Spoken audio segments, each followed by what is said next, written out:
BJP ఎంపీల సంఖ్య కాదు కానీ కర్మగాలి బీజేపీ మళ్ళీ గెలిస్తే డీజిల్ పెట్రోల్ ధర మాత్రం 400 రూపాయలు దాటిపోతుంది గ్యారంటీ.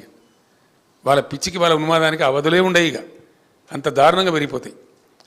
ఎందుకంటే బీజేపీ ఎజెండాలో ఏనాడు కూడా పేద ప్రజల భాష ఉండదు, కార్మికుల భాష ఉండదు, రైతుల భాష ఉండదు, వాళ్ళ ఎజెండానే ఉండదు అసలు. ఈ పేదలు ప్రజలు, సామాన్య ప్రజలు, దళితులు, గిరిజనులు, రైతులు వాళ్ళ ఎజెండాలనే ఉండదు అసలు. వాళ్ళ ఎజెండాలో ఫిటే కాదు అది. వాళ్ళు మాటనే మాట్లాడదు. ఇప్పుడు విన్నామా 10 ఏళ్ళలో నరేంద్ర మోడీ నోట్లో ఎప్పుడన్నా ఆ మాట విన్నామా మనం? లేదా బీజేపీ అధ్యక్షుడి నోట్లో విన్నామా? ఆ మాట విననే రాదు అసలు ఆ మాట. ఎందుకంటే అన్ని జూటా నినాదాలు, ఒక 150 నినాదాలు ఇచ్చిండు ఆయన నరేంద్ర మోడీ. ఫస్ట్ నినాదం విదేశాల నుంచి నల్లధనం వాపసు తెచ్చి ఇంటికి 15 లక్షలు ఇస్తాడు. మరి మీకు వచ్చిన వాళ్ళు విలేకరులకు నాకు తెలియదు, నాకైతే రాలే. మనిషికి 15 లక్షలు, ఇంటికి 15 లక్షలు ఇస్తామన్నారు. కంప్లీట్ జూటా. మళ్ళీ తర్వాత ఇమ్మీడియట్గా ఓ చునావీ జుమ్లాతా అన్నారు.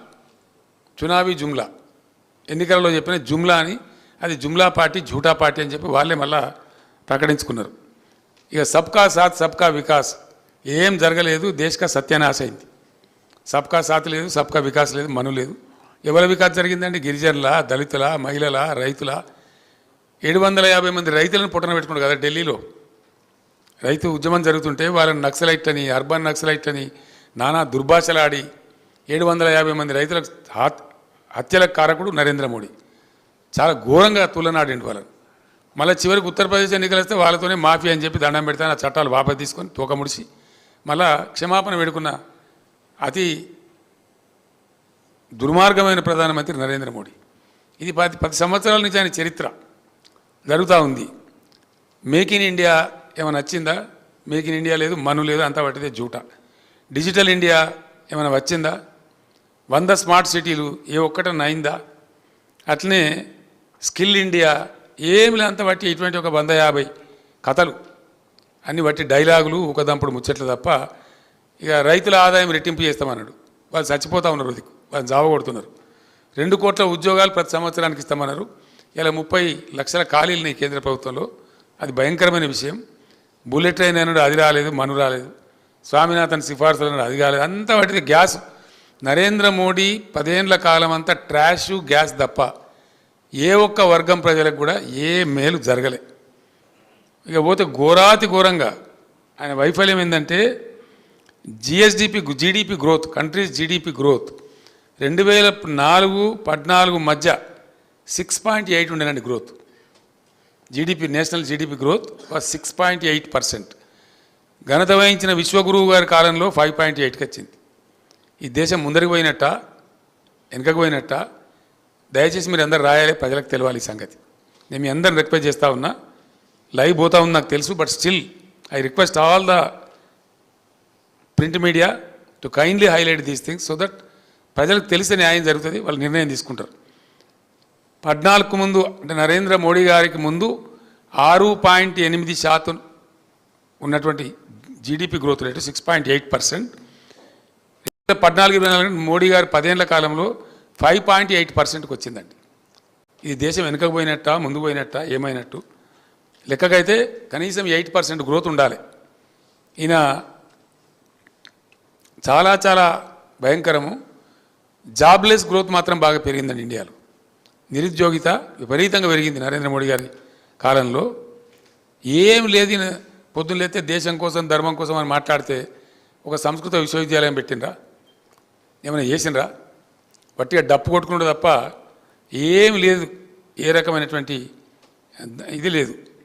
ఇట్లా ఈ భ్రమలో దేశాన్ని తీసుకొని పోవడం, ఒక రకమైనటువంటి ఉన్మాద స్థితిలోకి దేశాన్ని నెట్టివేయడం, విద్వేషం పెంచడం, ఈ చర్యలు తప్ప దేశానికి కొరిగిందేమి లేదు. ఇప్పుడు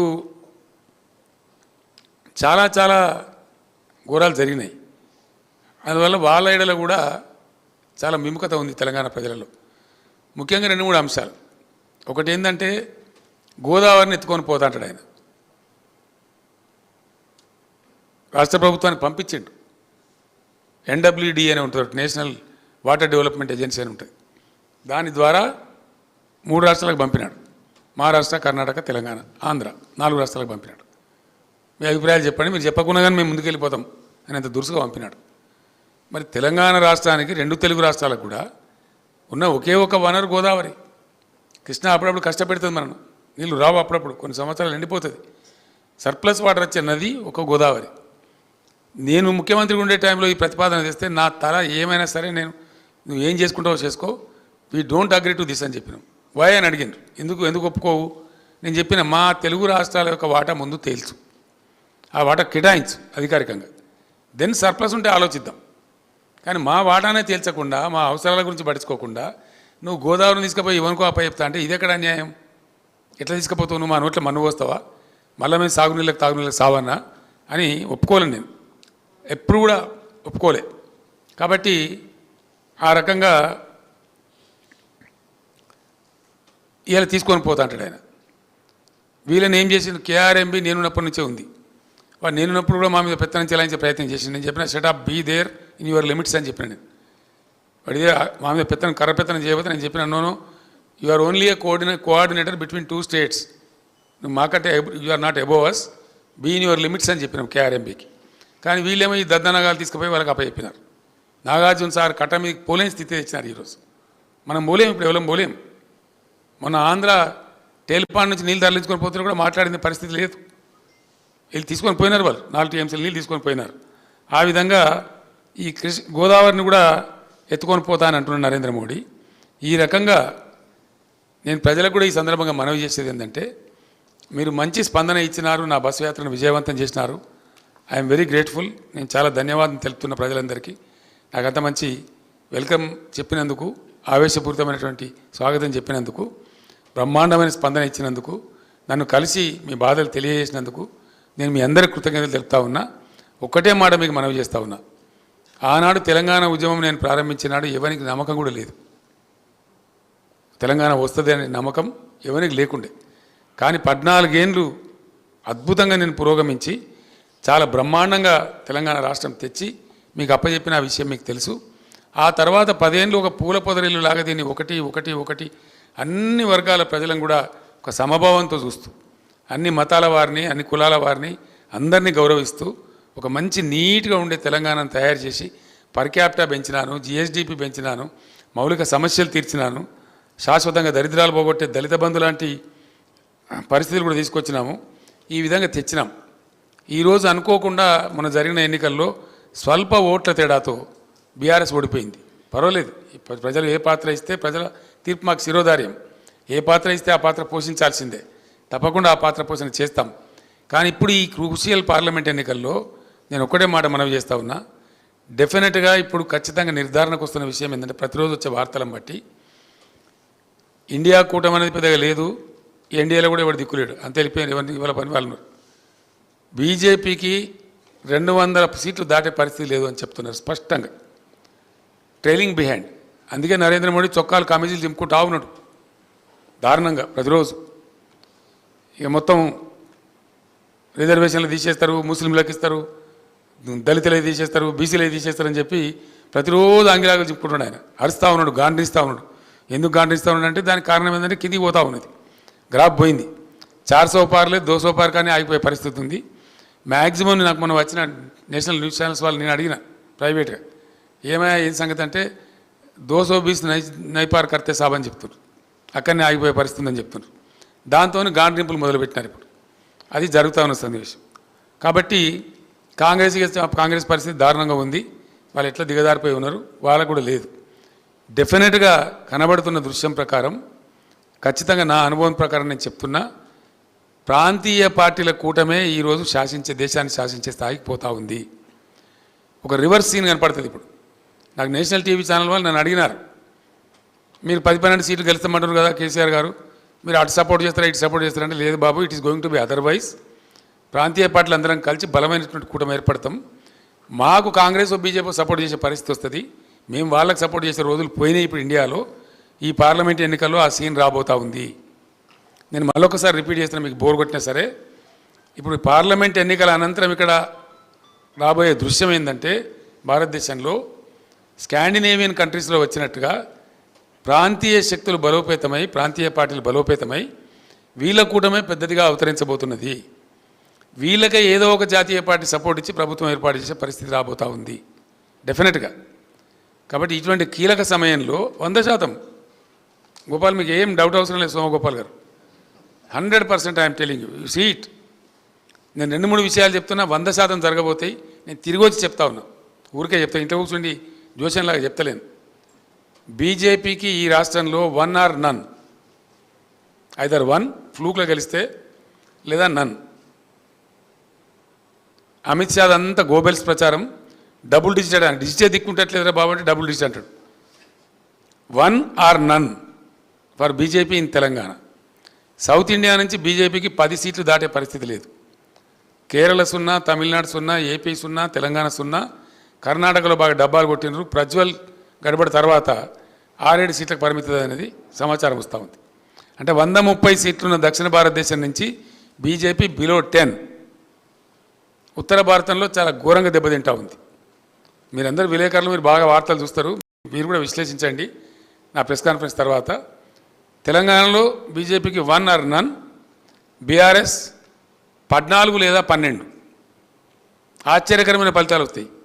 నేను చెప్పిన వర్గాల యొక్క ప్రజల ఆగ్రహం, వాటి అన్నింటినీ అంచనా కట్టి చెప్తున్నాను నేను. ఇవాళ కాంగ్రెస్ కనీసం 9 స్థానాలలో 3వ స్థానంలో ఉంది, 9 స్థానాలలో 3rd ప్లేస్లో ఉంది. బీజేపీ సెకండ్ ఉన్నా చాలా ఫార్ ఆఫ్ ఉంది మాతో, చాలా far off. For example Peddapalli లాంటి సిచ్యువేషన్ ఉంది, కాంగ్రెస్ 3rd ప్లేస్లో ఉంది, బీజేపీ మా దాంట్లో సగం కూడా లేదు. నామకే వాస్తే సెకండ్ ప్లేస్, కానీ మేము 52, 53 ఉంటే వాళ్ళు 21, 22 ఉన్నారు. అట్లా ఫార్ ఆఫ్ ఆ పరిస్థితి ఉంది రాష్ట్రంలో, స్పష్టంగా కనపడతా ఉంది. దీన్ని సద్వినియోగం చేసుకొని తెలంగాణ అస్తిత్వాన్ని కాపాడుకోవాలంటే, తెలంగాణకు కృష్ణా గోదావరి జలాలు దక్కేటువంటి దాన్ని సాధించుకోవాలంటే, తెలంగాణ ఆత్మగౌరవం అస్తిత్వ గౌరవం నిలబడాలంటే ఖచ్చితంగా ఈ క్రూషియల్ టైంలో బీఆర్ఎస్ ఎంపీలనే గెలిపించాలి. ఆ ఆవశ్యకత ఉంది. నేను మీ బిడ్డగా చెప్తా ఉన్నా తెలంగాణ ప్రజలకు, ఈ క్రూషియల్ టైంలో కేంద్రంలో మనం కీలకంగా మారబోతాం. మీరు ఒక 14 సీట్లు నాకు గెలిపియండి, నేను చూపిస్తా తెలంగాణ తడాకా ఏందో దేశ రాజకీయాల్లో నేను చూపిస్తా. మీరు సమున్నతంగా ఇది మా తెలంగాణ అని తలెత్తుకొని చెప్పుకునే విధంగా బ్రహ్మాండంగా రాజకీయాలను శాసిస్తాం. ఆ రకంగా తెలంగాణ దేశ రాజకీయాలను శాసించే దిశగా పోవాలి. తెలంగాణ మేధావి లోకానికి, తెలంగాణ యువతకు నేను చేసే విజ్ఞప్తి, ఒక ఒరబడిలో పడి కొట్టుకొని పోవద్దు, ఒక దానిలో పడి కొట్టుకొని పోవద్దు.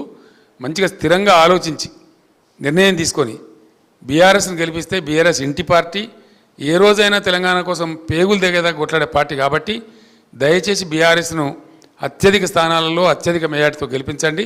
తెలంగాణ ఆత్మగౌరవాన్ని నిలబెట్టండి. తెలంగాణ నదుల నీళ్లు తెలంగాణకు దక్కేటట్టు కాపాడండి. తెలంగాణ ఆత్మగౌరవాన్ని సమున్నతంగా ఎగరవేసే స్థాయిని కాపాడండి. బీజేపీకి ఓటేస్తే అశాంతి అలజడి తప్ప ఇంకోటి రాదు, ఏమి జరగదు. ఆ బీజేపీ పిచ్చిల పడి పోతే మనకు ఏమి రాదు. బీఆర్ఎస్ తెలంగాణ బలం, బీఆర్ఎస్ తెలంగాణ శక్తి. ఏ రోజుకైనా మంటిపైనకైనా సరే ఇంటివాడు ఉండాలన్నారు. ఈ ఢిల్లీ గులాములు గెలిచి మనకు సాధించేదేం లేదు. గతంలో 4 బీజేపీ ఎంపీలు గెలిచి ఒక కేంద్ర మంత్రి ఉంటే 4 రూపాయల పని కూడా జరగలేదు, రాష్ట్రానికి ఏమి లాభం జరగలేదు. కాంగ్రెస్ వాళ్ళు గెలిచిన చేతులు కట్టుకొని నిల్చుంటారు తప్ప వాళ్ళు మాట్లాడే పరిస్థితి కాదు. కాబట్టి ఢిల్లీ గులాముల కంటే తెలంగాణ బిడ్డలు గెలవడమే ముఖ్యం. కాబట్టి ప్రాంతీయ శక్తులతో ఇప్పుడు రాజ్యం రాబోతుంది కాబట్టి మనం ఒక బలమైన ప్రాంతీయ శక్తిగా ఉండాలి. మనకు తమిళనాడు మంచి ఆదర్శం. తమిళనాడులో ద్రావిడులు ఎంత బలంగా ఉండి ద్రవిడ పార్టీలను గెలిపిస్తారు తప్ప బయటి పార్టీలను గెలిపియరు. మనం కూడా అట్లే తెలంగాణలో కూడా ఆ శక్తి రావాలి, తెలంగాణకు ఆ ఆలోచన రావాలి. ద్రవిడ పార్టీలను ఆదర్శంగా తీసుకొని తెలంగాణలో ఆ రకమైన మిలిటెన్సీ మనం తయారు చేసుకోవాలి, బ్రహ్మాండంగా ముందుకు పోవాలి. ఈ 2 పార్టీల కథలు చూసినాం మనము. 10 ఏళ్ళ బీజేపీ, అంతకుముందు 60 ఏళ్ళ కాంగ్రెసు, ఇప్పుడు 6 నెలల కాంగ్రెస్. పూర్తి వాళ్ళ రూపం బయటపడ్డది.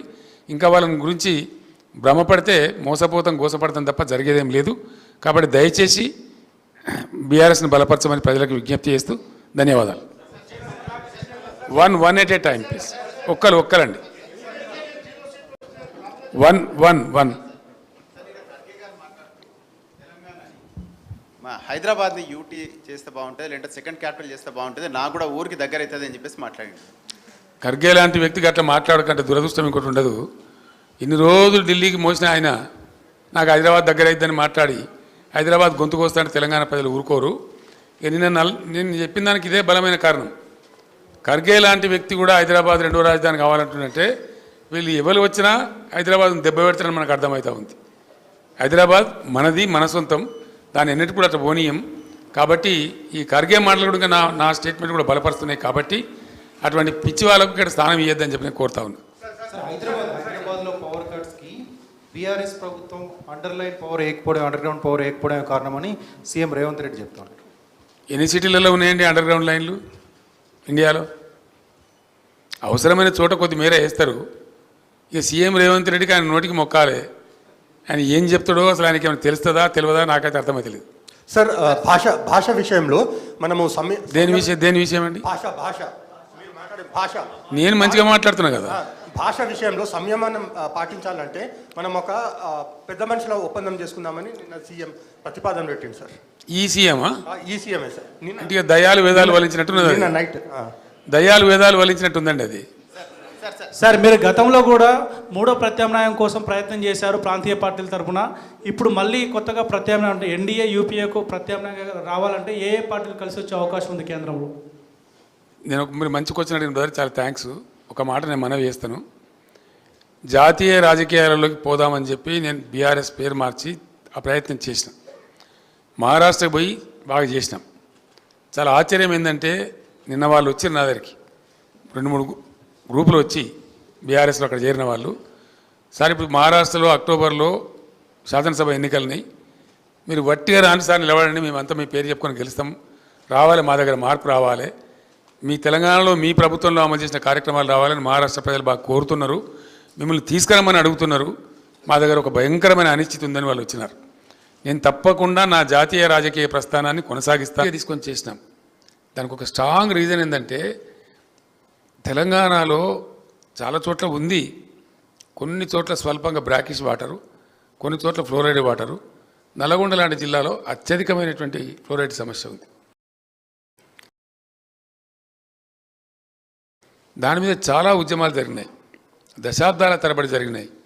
దుశ్చర్ల సత్యనారాయణ గారు ఆ జిల్లా బిడ్డ, ఆయన ఒక బ్యాంకు ఉద్యోగి. ఆయన ఉద్యోగాన్ని రాజీనామా చేసి జలసాధన ఉద్యమాన్ని నడిపి ఆ అంశాల స్వామి అని ఒక అబ్బాయిని తీసుకెళ్ళి అప్పుడు వాజ్పేయి గారు ప్రైమ్ మినిస్టర్గా ఉంటే ఆయన టేబుల్ మీద పండబెట్టి, అయ్యా మా బతికిట్లు అయిపోయింది, మా నడుములు వంగిపోతున్నాయని ముత్తుకుంటే కూడా సాల్వ్ కాలే, ఆ సమస్య తీరలే తెలంగాణకు.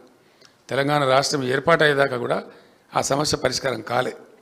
అట్లనే తెలంగాణ జియోగ్రఫికల్ కండిషన్, భౌగోళిక పరిస్థితులను అనుసరించి ప్రతి సమ్మర్లో ఈ సమస్య వస్తుంది, వందల వేల కోట్ల రూపాయలు ప్రభుత్వం ఖర్చు చేస్తుంది. కాబట్టి అవన్నీ ఉండకూడదనేటువంటి ఉద్దేశంతో ఒక ఛాలెంజ్గా తీసుకొని ఒక మిషన్ మోడ్లో మేము తెచ్చిన స్కీమ్ మిషన్ భగీరథ.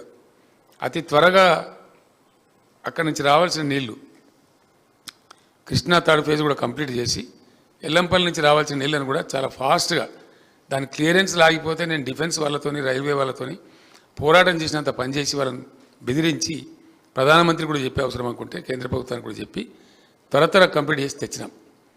హైదరాబాద్లో ఆ నీళ్ళు ఇవ్వడం కూడా మేము ఎంత మంచిగా ఇచ్చినామంటే నిరుపేదలకు గ్రామీణ ప్రాంతాల్లో ₹1 కూడా లేకుండా ప్రతి ఇంటికి కనెక్షన్ ఇచ్చినాం. అట్టనే హైదరాబాద్ సిటీలో ₹1 హైదరాబాద్ సిటీ కానీ లేదా ఇతర మున్సిపాలిటీలలో కానీ పబ్లిక్ స్టాండ్ పోస్ట్ అంటే వీధి కుళాయిలు లేకుండా, వీధి నల్లాలు లేకుండా ప్రతి ఇంటికి ₹1 మాత్రమే నల్లా కనెక్షన్ ఇచ్చి బ్రహ్మాండంగా వాటర్ ఇచ్చినాం. అసలు ట్యాంకర్లన్నింటికి మాయమైపోయినాయి, నీళ్ళు కొనుగోలు అనేది బంద్ అయిపోయింది, నీళ్ళ వ్యాపారం బంద్ అయిపోయింది రాష్ట్రంలో. కానీ చిన్న కాలంలో 2, 3, 4 నెలల్లోనే వీళ్ళ అతి ప్రయత్నాల వల్ల, అతి ప్రవర్తన వల్ల అసలు తాగునీటి విషయంలో ఇప్పుడు ప్రజలు అనుభవిస్తున్న బాధ చెప్పనాలో కాకుండా ఉందండి. మళ్ళీ బిందెలు వచ్చినాయి, బిందెలు మోస్తున్నారు ప్రజలు, దూరం నుంచి మోస్తున్నారు. అనేక రకాల సమస్యలు, నల్లగొండలో ఫ్లోరైడే కాదు, మన ఏజెన్సీ ఏరియాలలో కూడా అనేక గిరిజనులు చచ్చిపోదురు, మనం అందరం కూడా చూసినాం. ఆదిలాబాద్ కావచ్చు, ఖమ్మం లాంటి ఆదివాసీ గిరిజన ప్రాంతాలలో వాళ్ళు చచ్చిపోయే పరిస్థితి ఉంటే ఒక చిన్న ఊరు ఉంటుందండి, దొంగతోపు అని, పినపాక నియోజకవర్గంలో ఉంటుంది. చాలా చిన్నది, చాలా దూరం అడవిలో ఉంటుంది, పెద్ద కీకారణ్యంలో ఉంటుంది. అక్కడికి కూడా నీళ్ళు ఇచ్చినాం మా ప్రభుత్వంలో ఛాలెంజ్గా తీసుకుని. ఏ ఒక్క గిరిజన గూడాన్ని కానీ, ఏ ఒక్క లంబాడి తండాన్ని కానీ, ఏ చిన్న ఆవాసం కూడా మంచినీళ్ళు లేకుండా వాళ్ళకి ఇళ్లలో నల్లాలు పెట్టి నీళ్ళు ఇచ్చి సప్లై చేసినాం. ప్రజలు బ్రహ్మాండంగా 5-6 ఏళ్ళు ఎంజాయ్ చేసినారు. మరి దాన్ని ఎందుకు నడపలేకపోయినారు? కరెంటు చక్కటి వ్యవస్థ బాగా నిర్మాణం జరిగి పటిష్టపడి అద్భుతమైన పవర్ ఉండి ఇంకా మన వీళ్ళకి పవర్లో కలిసి వచ్చిన అంశం ఏంటంటే ఈ మధ్యనే ప్రధానమంత్రి ఆ ఎన్టీపీసీ మొదటి దశ 1600 మెగావాట్లు కూడా చేసి జాతికి అంకితం చేసినారు. అది ఛార్జ్ అయింది, నడుస్తూ ఉంది. అంటే మేము చేసింది కాకుండా ఇంకో 1600 మెగావాట్లు యాడ్ అయింది వీళ్ళకు. అది ఎట్లా మరి పవర్లో వీళ్ళు ఫెయిల్ అయినారో నాకు అర్థం కాలేదు. అది బాధాకరమైన విషయం. అదే ప్రజలు బాగా ఆగ్రహానికి గురవుతూ ఉన్నారు. 9 సంవత్సరాలు వచ్చిన పవర్ ఎక్కడ పోయింది, 9 సంవత్సరాలు వచ్చిన మంచినీళ్ళు ఎక్కడ పోయింది, ఇంత దారుణమైంది. మళ్ళీ ట్యాంకర్లు కొనుక్కోవాల్సిన దుస్థితి ఏంది. నాకుండే సమాచారం మేరకు ఇప్పటికే హైదరాబాద్ నగరంలో 2.5 లక్షల ట్యాంకర్ల పైగా ప్రజలు ట్యాంకర్స్ కొనుగోలు చేశారండి. More than 2.5 lakh tankers have been sold in only Hyderabad. మరి దానికి ఏమొచ్చింది, ఎంత ఇబ్బంది వచ్చింది, ఏం నాకైతే అర్థం కాలేదు. మరి దాని మీద జరిగే ఆగ్రహానికి ఇప్పుడు వీళ్ళు బలిగాక తప్పదు. ఎందుకంటే ప్రపంచవ్యాప్తంగా వైద్యులు వైద్య శాస్త్రం అంతా తేల్చి చెప్పిన సబ్జెక్ట్ ఏంటంటే డిసీజెస్ అంటే వ్యాధులు ప్రజలకు వచ్చేది 75% పైబడిన వ్యాధులు డ్రింకింగ్ వాటర్ ద్వారానే కమ్యూనికేట్ అవుతాయి అని మొత్తం వైద్యులు చెప్పినారు. WHO కూడా తేల్చింది. ఆ తదనంతరం మేము దాన్ని ఛాలెంజ్ ఎందుకు తీసుకున్నామంటే ప్రజలకు ఈ వ్యాధులు వచ్చే బాధ కూడా పోతుంది, ఫ్లోరైడ్ బాధ పోతుంది, పుష్కలమైన నీళ్లు దొరుకుతాయి, సంతోషంగా ఉంటారు ప్రజలని మేము చాలా సీరియస్గా తీసుకొని చేసినాం. దానిలో ఎందుకు వైఫల్యం చెందామని నాకైతే అర్థమే కాలేదు. ఈ రోజుకు నాకు అర్థమైతే లేదు. I'm really surprised. ఏం కారణం? నడిచిన వ్యవస్థ, బాగా ఉన్న వ్యవస్థ, చాలా అద్భుతమైన వ్యవస్థ, కేవలం సంవత్సరానికి 200 మెగావాట్ల పవర్ మాత్రమే తీసుకునే వ్యవస్థ, అది ఎందుకు చెడిపోయింది? ఎవ్వరు మొరపెట్టుకున్నా దాన్ని పీడించే పరిస్థితి లేదు.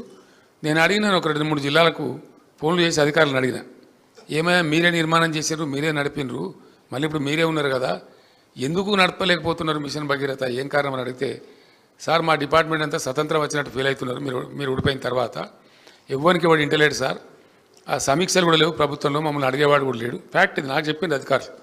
3-4 జిల్లాల అధికారులు నేను ఎంక్వైరీ చేస్తే వాళ్ళు ఏం చెప్తున్నారంటే అసలు అడిగేవాడు లేడు, పట్టించుకునేవాళ్ళు లేడు సార్, చిన్న పైపు ఫెయిల్ అయితే కూడా వారం దాకా ఎవరు తిరిగి చూసేవాళ్ళు లేడు, మీరున్నప్పుడేమో అది వేరే పద్ధతి ఉండే, భయం భక్తి ఉండే, ఇప్పుడు అది లేదు, ఒక విచ్చలవిడితనం వచ్చింది, దాని ద్వారానే ఈ దుర్మార్గం జరుగుతూ ఉందని చెప్పి వాళ్ళు చెప్తా ఉన్నారు. అట్లా మరి పేదలు బాధనే, పెద్దల బాధనే, కమర్షియల్ వాళ్ళ బాధనే. ఈ శుద్ధమైన జలాలు అందక 4-5 నెలల స్వల్పకాలంలో మళ్ళా ప్రజలు బోర్ల నీళ్లు, ఉప్పు నీళ్ళు తాగే పరిస్థితి తెచ్చిపెట్టింది ప్రభుత్వం. ఆ ఉప్పు నీళ్లు తాగే ప్రజల ఆగ్రహాన్ని కూడా ఇప్పుడు పార్లమెంట్ ఎన్నికలలో డెఫినెట్గా వీళ్ళు చూడబోతూ ఉన్నారు. అందువల్ల అతిసారతో గిరిజలు చచ్చుకునే బాధలు పోయినుండే, అన్ని బాధలు పోయినుండే. దాని తర్వాత మీరందరూ చూసినది నేను డబ్బా కొట్టుకోవడం కాదు, కేంద్ర ప్రభుత్వం జలశక్తి మంత్రి స్వయంగా పార్లమెంటు వేదికగా ప్రకటించినాడు. 100% ట్యాప్ కనెక్షన్స్ ఇచ్చి పోర్టబుల్ డ్రింకింగ్ వాటర్ సప్లై చేస్తున్న ఏకైక రాష్ట్రం ఇండియాలో తెలంగాణ అని కేంద్ర ప్రభుత్వమే మాకు సర్టిఫికేట్ ఇచ్చింది. ఆ సర్టిఫికేటు పార్లమెంట్ సాక్షిగా పార్లమెంటులో ఆ మంత్రి స్వయంగా చెప్పినాడు. మరి అటువంటి మంచి ఉన్నటువంటి రాష్ట్రం ఇంత బాధ కిందకి వచ్చింది. ఇలా మహిళలు అయితే తిడుతున్నారు రాష్ట్ర ప్రభుత్వాన్ని. ఆ బిందెలు మోస్తూ ట్యాంకర్ల కాడ పోయి ఆ ట్యాంకర్ల కాడ నీళ్లు పట్టుకుంటూ మళ్ళా పాతకాలం వచ్చింది, మళ్ళీ మా కర్మ, మేము అన్నంలో మన్ను పోసుకున్నాం అనే భాష ప్రజలు మాట్లాడుతూ ప్రభుత్వాన్ని చాలా భయంకరంగా తిడుతున్నారు. ఇవి చిన్నగానే కనిపిస్తాయి, చిన్న అంశాలు అనిపిస్తాయి, చిల్లర రాజకీయాలకు చిన్నగా అనిపిస్తాయి, కానీ ప్రజలు కేంద్ర బిందువుగా ఆలోచించే వాళ్ళకి పెద్దగా అనిపిస్తాయి. ఇవి క్షమార్హమైన నేరాలు కావు, ప్రజలు క్షమించలేరు, ప్రజల ఆగ్రహం ఖచ్చితంగా వీళ్ళు చవిచూడబోతారు. దాని తర్వాత ఇంకోటి మూడవది, మేము ఒక పాలసీ తీసుకున్నాం. శాసనసభలో కూడా నేను చాలాసార్లు కుండ బద్దలు కొట్టినట్టుగా నేను చెప్పిన, వ్యవసాయానికి మేము అత్యంత ప్రాధాన్యత ఇచ్చినాం, అనేక వేల కోట్ల రూపాయలు ఖర్చు చేసినాం. కారణం ఏంటంటే వ్యవసాయ స్థిరీకరణ జరగాలి, తెలంగాణలో రైతు నిలబడి ఉండాలి, రైతుని ఎట్టి పరిస్థితుల్లో మళ్ళీ అధైర్యానికి అవిశ్వాసానికి గురి చేయొద్దు అని రైతు వెంబడి మేము ఉన్నాం, బాగా నిలబడ్డాం. 5-6 పనులు మీకు తెలుసు. ఎక్కడ దేశంలో ఎవరు కూడా వాళ్ళ నోట్ల నుంచి కూడా పలకనటువంటి, ఎప్పుడు కానీ ఎరగనటువంటి పెట్టుబడి సహాయాన్ని రైతు బంధు రూపంలో తెచ్చినాం. దాన్ని పటిష్టంగా అమలు చేసినాం. 24 గంటల పాటు వ్యవసాయానికి విద్యుత్ శక్తి ఇచ్చినాం. దాంతో బ్రహ్మాండంగా సంతోషంగా పంటలు పండించుకున్నారు. ఇంట్లో పండుకొని మంచిగా పొద్దున పోయి పెట్టుకునేది మోటార్లు, నడించ పండుకొని మంచిగా పొద్దున్న లేచి చాలా కాన్ఫిడెన్స్తో పోయేది. అట్లాంటిది ఒక్కటేసారి తారుమారు అయిపోయింది. వ్యవసాయ విద్యుత్ శక్తి కనెక్షన్లు పోవటం, మోటార్లు కాలటం, మళ్ళీ రాత్రిపూట బావుల కాడికి పోవాల్సిన దుస్థితి రావడం చాలా ఆగ్రహం తెప్పించింది రైతాంగానికి. అది అరే ఇంత లోపలనే ఇంత తొందర లోపలనే ఇచ్చేట్లయితుంది. మేము ఆశ్చర్యపడుతున్నాం, ప్రజలు ఆశ్చర్యపడుతున్నాం. చివరికి ప్రజలు చాలా పెద్ద భయంకరమైనటువంటి కోపం మీద ఉన్నారు. 3-4 స్టెప్స్ అండి. ఒకటి రైతు బంధు ఆగం చేసినారు, పెట్టుబడి సాయం ఇవ్వలేదు. నేను అన్ని సభలలో ఓపెన్గా అడిగిన, చాటుకు అడగలేదు రూమ్లో. రైతు బంధు అందరికీ వచ్చిందంటే రాలేదు అని ప్రజలు మొత్తుకోవడం మీరందరూ కూడా టీవీలలో చూసుంటారు బహుశా. చాలా భయంకరంగా ప్రజలలో ఆగ్రహం తెచ్చింది. కరెంటు పోవడం అనేది రెండవ ఆగ్రహం తెచ్చింది. మోటార్లు గాలిపోయి పంటలు ఎండిపోవడం మూడవ ఆగ్రహం తెచ్చింది. అదేవిధంగా వీళ్ళు చెప్పింది ఏంది, కేసీఆర్ గారు 10,000 ఇస్తున్నారు, మేము 15,000 ఇస్తామన్నారు. కనీసం ఆ 10,000 కూడా వేయలే. ఆ 10,000 వేసిందంటే అది కూడా వేయలే, అది కూడా వేయలేకపోయినారు. కారణం ఏందో ప్రభుత్వానికి తెలియాలి, వాళ్ళ గొప్ప మేధావితనం ఏందో, మరి దాని సంగతి ఏందో నాకు తెలియలే, నాకు అర్థం కాలే. కానీ ఇప్పుడు డెఫినెట్గా ప్రజల యొక్క కోపానికి గురికాక తప్పదు. రైట్ను ఇప్పుడు ఈ గంట కూడా నడుస్తున్న చరిత్ర. మేము ధాన్యాన్ని ఎట్లా ఉన్నామంటే మొలక వచ్చిన బియ్యం ఖరాబ్ అయిపోతుందని తెలిసినా సరే రైతులను ఎందుకు అధైర్యపరచాలని చెప్పి తడిచిపోయిన ధాన్యం మొత్తం కొన్నాం. ఒక పిడికడి ధాన్యం కూడా లేకుండా కొన్నాం. కొన్న ధాన్యానికి డబ్బులు కూడా బ్రహ్మాండంగా మినిమం సపోర్ట్ ప్రైస్ ఖచ్చితంగా వాళ్ళకి వచ్చే విధంగా బ్యాంకుల్లో వేసినాం. డైరెక్ట్ వెళ్ళిపోయి వాళ్ళ బ్యాంకుల్లో పడేది. అది ఒక పెద్ద భయంకరంగా తయారు చేసినారు వీళ్ళు. సివిల్ సప్లైస్ కార్పొరేషన్ ఉంటుంది, దాన్ని ఏం పెద్ద వీళ్ళు బ్రహ్మ పదార్థం చేసేయలేదు, కొత్త కనిపెట్టే అవసరం లేదు.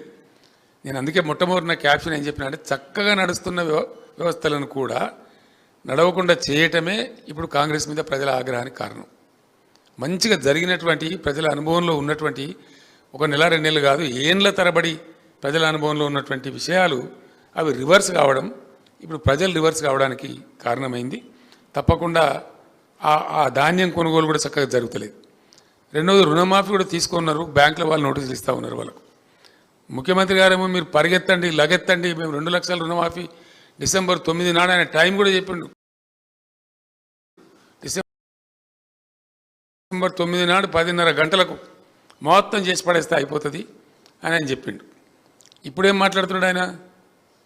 చాలా బాధాకరం అనిపిస్తుంది. ఒక ముఖ్యమంత్రి మాట్లాడదగిన మాట కాదు. ఆయన స్వయంగా మరి ఎంత ధైర్యమా, అది ఏం ధైర్యమా, లేకపోతే ఆయన అర్భకత్వమా, తెలివి తక్కువతనమా, మూర్ఖత్వమా అర్థం కాదు. డైరెక్ట్గా టీవీ ముందు ఆయన ఏం చెప్తాడంటే, నేను సోషల్ మీడియాలో చూసిన, నాకు పిల్లలు చూపెట్టిండ్రు, నేను నా 1 సంవత్సరం దోపిడీని ఆపేస్తే నా ఎడమ చేతిని ఇచ్చేస్తాం రుణమాఫీ అంటాడు ఆయన. ఆయన స్వయంగా చేసే దోపిడీని 1 సంవత్సరం ఆపేస్తే 40,000 కోట్లు అసలు లెక్కనే కాదు, నేను ఇట్లా ఎడమ చేతితో రుణమాఫీ చేస్తా అంటాడు ఆయన. ఎవరు చెప్పాలి ఆయనకు? ఒక వ్యక్తి యొక్క మూర్ఖత్వానికి కూడా అవధులు ఉంటాయి. ఏం మాట్లాడుతున్నామో తెలిసి అంత ఒళ్ళు తెలియకుండా మాట్లాడకూడదు. అది మీడియా ముందు అసలు మాట్లాడకూడదు. ఎందుకంటే ఇది సోషల్ మీడియా యుగం. మీడియాలో వస్తే ఒక టీవీలో వస్తే టీవీలో ఆగుతలేదు. లక్షల బైట్స్ రూపంలో సోషల్ మీడియాలో, ట్విట్టర్లో, ఇన్స్టాగ్రామ్లో, ఫేస్బుక్లో పోతూనే ఉంది. ఆ మాట మాట్లాడరు. రెండవది, ఏ ఊరుకోతే ఆ దేవుని మీద ఒట్టు పెట్టుకోవడం. డిసెంబర్ 9 పోయింది, ఇప్పుడు మళ్ళీ ఆగస్టు 15. తెలివిగానే ఏ సంవత్సరం ఆగస్టో చెప్తలేడు. ఇవన్నీ అయ్యాక అర్థమైతలేదు. అది ఏ ఆగస్టు అర్థమైతలేదు. నేను ఆగస్టు అన్నా కదా, వచ్చే సంవత్సరం ఆగస్టు అంటారు రేపు. అప్పుడు ఏం చేయాలా? ఇటువంటి అనుమానాలు నేను చెప్తున్నా కాదండి. నేను సాయంత్రం పూట వెళ్తుంటాను, ఎందుకంటే బాగా 46-47 డిగ్రీలు ఎండ ఉండే, ఇంట్లో కూర్చునే ఇంత భరించరాకుండా ఉండే. ఆ టైంలో వచ్చేది నా దగ్గర సమూహాలుగా రైతు సంఘాలు కానీ వీళ్ళు కానీ వాళ్ళు కానీ వస్తే వాళ్ళతో చిట్చాట్ చేస్తే వాళ్ళు చెప్పిన ముచ్చటైతే నాకన్నా కూడా వాళ్ళు ఎక్కువ అడ్వాన్స్ ఉండరు. నేను ప్రతిపక్ష నాయకుడిని అయినా వాళ్ళే అనుమానం వ్యక్తం చేస్తారు, ఈయన ఆగస్టు అంటుండే, ఏ ఆగస్ట్ సార్ అని నన్ను కోసం చేస్తే మీరు ముఖ్యమంత్రిని అడుగురా బాబు, నన్ను ఎందుకు అడుగుతారని నేను చెప్పిన. అట్లా ఆ రకంగా వ్యవసాయ రంగాన్ని పూర్తిగా నిర్లక్ష్యం చేయడం. అసలు ఈ ప్రభుత్వం మాకు ఒక శాపమా అని రైతులు మాట్లాడిన మాటలు కూడా నేను సోషల్ మీడియాలో చూసిన. ఈ ప్రభుత్వం రావడమే మాకు ఒక శాపంలాగా ఉంది అని రైతులు భావించడం, దాంతో కూడా చాలా గందరగోళం వచ్చింది. ఆ రైతు భరోసా అని చెప్పి భరోసా లేదు, మను లేదు, రుణమాఫీ లేదు. ఆ ఒట్లు పెట్టుకోవడం కూడా ఒక పెద్ద జోక్ అయిపోయింది. ఏ ఊరికోత ఆ ఊర్ల దేవుళ్ళ మీద ఒట్లు పెట్టడం. ఇక నేను చెప్పిన కదా, కేసీఆర్ను తిట్లు, దేవుళ్ళ మీద ఒట్లు, ఈ 2 తప్ప ఇంకో కార్యక్రమం లేకుండా పోయింది. తద్వారా జరిగిన బాధ ఏంటంటే పంటలు ఎండిపోయింది. ఆ పోను మిగిలిన ఉందా అంటే, ఆ మిగిలిన పడిన దాన్ని మనం కొంటారా అంటే అది కొంటలేరు.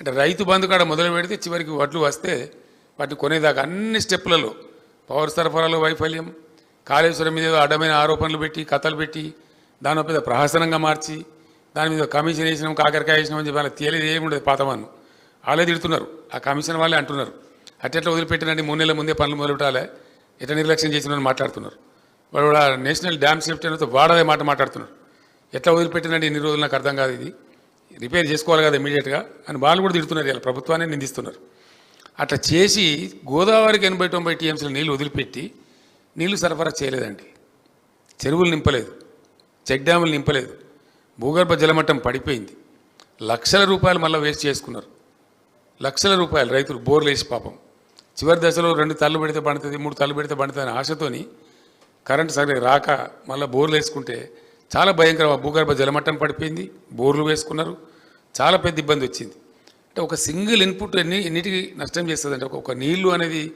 మంచినీళ్ళ కరువు సాగునీళ్ళ కరువు పంటలు ఎండిపోవటం చెరువులలో చేపలు ఎండిపోవటం ఇవన్నీ భయంకరమైనటువంటి దృశ్యాలు వెరీ షార్ట్ పీరియడ్లో రావడం బీఆర్ఎస్ గవర్నమెంట్ ఉన్నప్పుడేమో మత్స్యకారులు మమ్మల్ని అడిగేది సార్ పూర్తి లాస్ట్ చివరి విడిగా చేపలు పట్టుకోలేకపోతున్నాం సార్ కొన్ని నీళ్ళు ఖాళీ చేయించండి ఫైనల్ మేము దాన్ని లూటీ చేసుకోవడం అంటారు చెరువు లూటీ చేసుకోవడం అంటారు లూటీ చేసుకోలేకపోతున్నాము నీళ్ళు వదిలేయండి సార్ అని అడుగుదురు అట్లాంటిది ఇప్పుడు నీళ్ళు పోయి చెరువులు ఎండిపోయి చాలా వేలాది చెరువులు ఎండిపోయి ఆ చెరువులలో చేపలు చచ్చిపోయినాయి ఆ విధంగా చేన్లని పశువుల మీద కొందరు వదిలిపెట్టినారు కొందరు కాలబెట్టుకున్నారు రకరకాలుగా బాధపోయినరు ఆ రకంగా అది పోయింది ఫైనల్గా ఇంకోటి ఏంటంటే బోనస్ మేము 500 రూపాయలు క్వింటల్కి ఇస్తామన్నారు వీళ్ళు వచ్చిన తర్వాతనే వానాకాలం పంటలు వచ్చినాయి దానికి ఎగబెట్టారు మళ్ళీ పంట నుంచి ఇస్తామన్నారు ఈ పంట కానీ ఇస్తున్నారా అంటే అసలు దాని మాట కానీ దాని ఊసు కానీ దాని ప్రయత్నం కానీ లేదు ప్రయత్నం లేదు ఏమి లేదు బోనస్ అనేది బోగస్ అయిపోయింది అది కూడా బాగా ప్రజలు ఆగ్రహానికి గురవుతున్నారు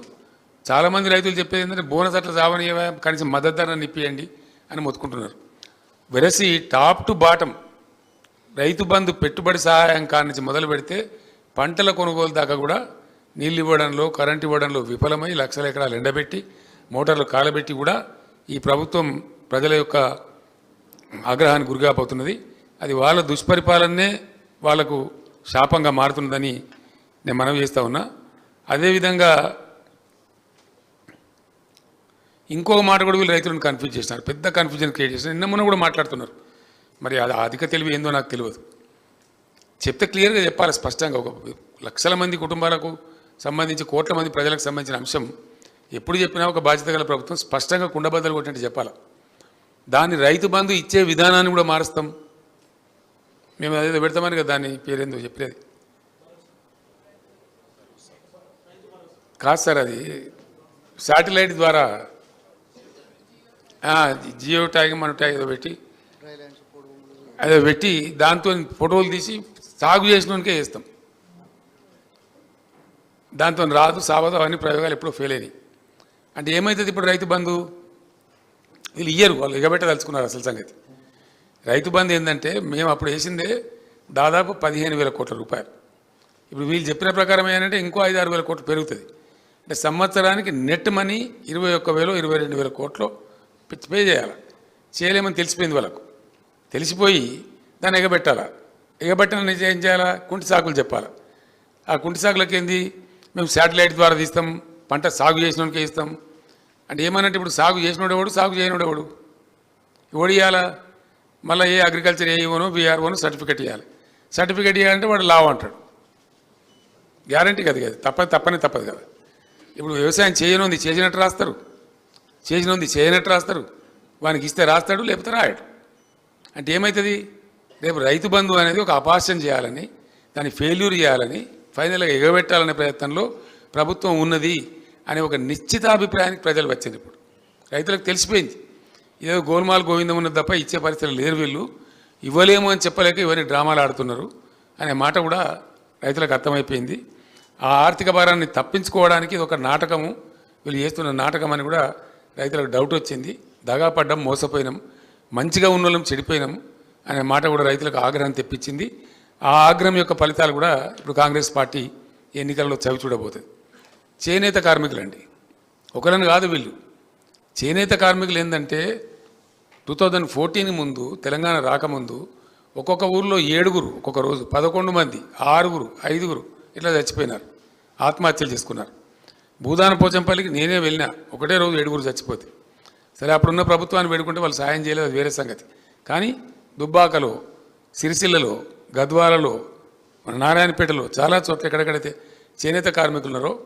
వందల సంఖ్యలో ఆత్మహత్యలు చేసుకున్నారు. చాలా వల్నరబుల్ లైఫ్ అయిపోయింది వాళ్ళది. దాన్ని గమనించి మేము ఏం చేసినామంటే వాళ్ళకు ఉపాధి కల్పించాలి, వాళ్ళని బ్రతికించాలి, అట్లనే కొంత పేదలకు సాయం జరగాలి అని మేము ఒక ఎత్తుగడతోని ప్రభుత్వం ఒక మంచి స్ట్రాటజీ తయారు చేసి వాళ్ళకు బతుకమ్మ చీరలు తయారు చేయమని చెప్పినాం, పేద ప్రజలకు పంచిపెడదామని. రంజాన్ కానుకల కోసం బట్టలు తయారు చేయమని చెప్పినాం, క్రిస్మస్ కానుకల కోసం బట్టలు తయారు చేయమని చెప్పినాం, స్కూల్ యూనిఫామ్స్ వాళ్ళకి ఇచ్చినాం, ఇంకా చాలా ప్రయత్నాలు చేసినాం. దాంతో కొంచెం మెరుగున పడ్డారు వాళ్ళు పాపం. అనేక స్కీములు తెచ్చినాం, రంగులు, రసాయనాలు, నూలు 40% 50%కే సప్లై చేసినాం వాళ్ళకు. వాళ్ళకి చేనేత వాళ్ళకు థ్రిఫ్ట్ కార్యక్రమం పెట్టినాం, చేనేత వాళ్ళకు బీమా పెట్టినాం, రైతు బీమా తరహాలో. ఇట్లా పెట్టి ఆ రంగాన్ని మీరు చావకుండా బాబు మీకు కాపాడుకుంటాం అని ప్రయత్నం చేసినాం. వాళ్ళని ఆ రంగం నుంచి షిఫ్ట్ చేయడానికి వరంగల్లో కాకతీయ మెగా టెక్స్టైల్ పార్క్ కూడా పెట్టినాం, సిరిసిల్ల టెక్స్టైల్ పార్క్ కూడా కేంద్రాన్ని అడిగినాం. ఇట్లా ఆ చేనేత కార్మిక వర్గాన్ని కాపాడుకోవాలని చెప్పి ముమ్మర ప్రయత్నాలు మేము చేసినాం. వీళ్ళు ఏంటంటే ఆ బతుకమ్మ చీర ఆర్డర్లు ఉండే వాళ్ళు నేసిన బాబతు 379 కోట్ల రూపాయల బకాయిలని వాళ్ళు ఈమని అడుగుతున్నారు. అరే మా బకాయిలను ఇవ్వండి బాబు, కొత్త వాటికి ఆర్డర్లు ఇవ్వలేదు, రంజాన్ తోఫా కూడా ఎగబెట్టినారు ఈసారి, రంజాన్ కూడా కానుకలు ఇవ్వలేదు, అది ఇవ్వలేదు, ప్లస్ వాళ్ళకి ఆర్డర్లు ఇవ్వలేదు.